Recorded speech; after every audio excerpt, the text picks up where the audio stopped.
It all started off with my mom. We came back from Iowa with me and my 3 younger sisters and my older brother. When we were younger, she never made it seem like we were struggling, but in her words, we were struggling.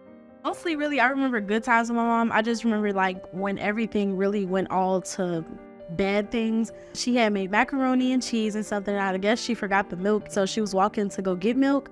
We saw her get pulled over. They put her in a car, and then after they put her in a car, we went to my mom's friend's house first, and then my aunt found out that we weren't really living in good living conditions, so we went to her house.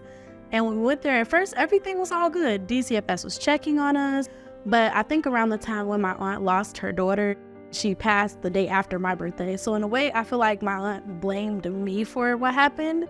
So I feel like after my aunt lost her baby, that's when she really spiraled, and that's when all of the abuse really started. Timiyya's aunt's home was not an appropriate placement for her because the aunt had experienced a loss and a loss of a child. And at that point, the home environment began to change for Timiyya.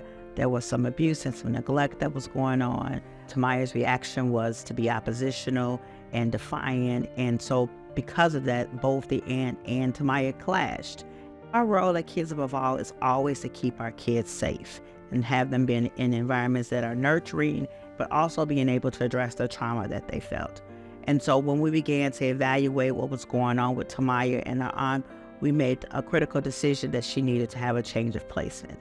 We became Timiyya's foster parents through the church, basically. They grew up through the church. I kept seeing people saying that they were going to help her, and they never completed the task that they said they were going to do. And seeing that she had been traumatized once again, it brought us to a point to where we needed to step in with our parenting skills and made a stable home for her. The Shannons are a great example of what makes a good foster parent. One, there's commitment. There is love. There's an overall desire to give something to a young person that they may have missed or are missing in order to propel them to the next level. We didn't want her circumstance to be her future. We wanted her to grow past her circumstances. Stan helped me with my confidence because at first, when I first came here, I was not able to look in the mirror and tell myself I love myself, and he gave me daily affirmations. He helped me out just to feel better in my skin. April, she helped me with fashion tips and to even more boost my confidence. She helped me with feeling good about myself and not only knowing my worth, but acting like I know my worth. When it comes to the Shannons, I don't know where I would be if they didn't open their homes to me. I'm so thankful that they did. I'm sorry.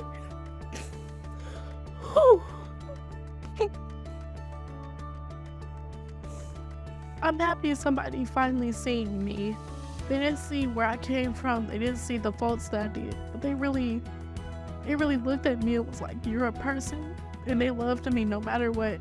The Shannons are true foster parents. Every troubled child needs a Shannon in their life. I know what she went through.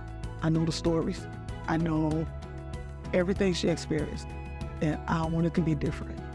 And because I was different, Timiyya's become a better person.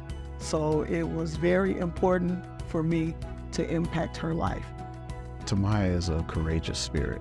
She's willing to try and more than she has been when she came.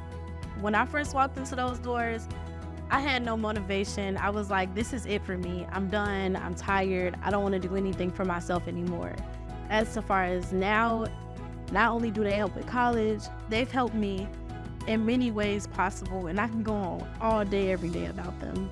This is great just having Timiyya and having her pick up and recognize her talents and her skills, bringing those things to fruition is, making us feel, very proud of her. Kids Above All, they have supported me in so many ways, not just physically, not just emotionally, but mentally too. I felt like with Kids Above All, I was their first priority. I truly love them, and I really feel like they've changed me not as a person, but they changed me as a human being. I am Timiyia Barfield, who wants to become a nurse. Timiyia Barfield, who is a model and who is very confident of herself and who's very reassuring.